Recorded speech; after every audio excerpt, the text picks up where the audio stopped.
नमस्कार, मी प्रियांका पाटील। आपण पाहत आहात राष्ट्रीय लोकराज्य न्यूज, निर्भीड बातम्यांचे व्यासपीठ।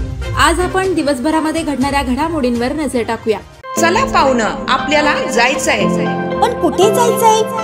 टाकळी ढोकेश्वरच्या हॉटेल वैष्णवी मध्ये जायचंय। म्हणतात तिथे खूप छान जेवण मिळतं। चला तर मग जाऊया। पारनेर तालुक्यातील टाकळी ढोकेश्वर येथील सुप्रसिद्ध हॉटेल म्हणजे वैष्णवी हॉटेल। या हॉटेलची चवच लई न्यारी। पाहुणं, एकदा या, हॉटेलची चवच लई न्यारी। अस्सल मांसाहारी प्रेमींच्या जिभेचे चोचले आता पूर्ण होणार, ते फक्त हॉटेल वैष्णवी मध्ये। या ठिकाणी सर्व प्रकारच्या पार्टीच्या ऑर्डर स्वीकारल्या जातील। प्रोप्रायटर संतोष रंगनाथ ठाणगे।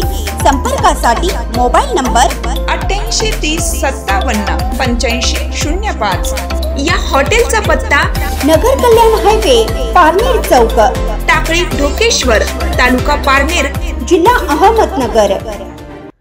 बेपत्ता असणारा दाम्पत्य हे घट्ट मिठी मारलेल्या कपड्यांना बांधलेल्या अवस्थेत सापडले। मृतदेह। अहमदनगरमध्ये खळबळ। राहुरी तालुका प्रतिनिधी प्रवीण गायकवाड।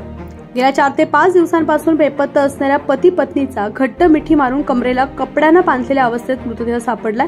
हा मृतदेह एका विहिरीत संशयास्पदरित्या आढळून आलाय। ही घटना अहमदनगर तालुक्यातील खिरविरे येथील आंबेविहीरवाडी शिवारात उघडकीस आली। मागील 4 ते 5 दिवसांपासून बेपत्ता असणाऱ्या पती पत्नीचा घट्ट मिठी मारून कमरेला कापडानं बांधलेल्या अवस्थेत मृतदेह आढळला आहे। हा मृतदेह एका विहिरीत संशयास्पदरित्या आढळून आलाय। ही घटना तालुक्यातील खिरविरे येथील आंबेविहीरवाडी शिवारात उघडकीस आली। गुरुवारी 4 जुलै रोजी ही घटना समोर आली आणि एकच खळबळ उडाली। धक्कादायक म्हणजे या मृतदेह सापडलेल्या जोडप्याचा 2 महिन्यांपूर्वीच विवाह झाला होता।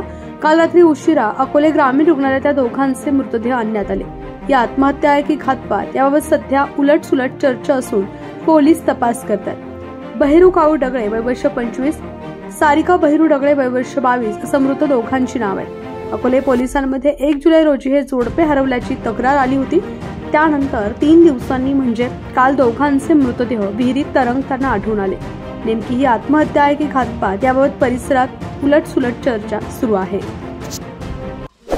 ताज्या बातम्यांसाठी आणि अपडेट्ससाठी राष्ट्रीय लोकराज्य न्यूज चॅनलला सबस्क्राईब करा, तसेच लाईक आणि शेअरही करा।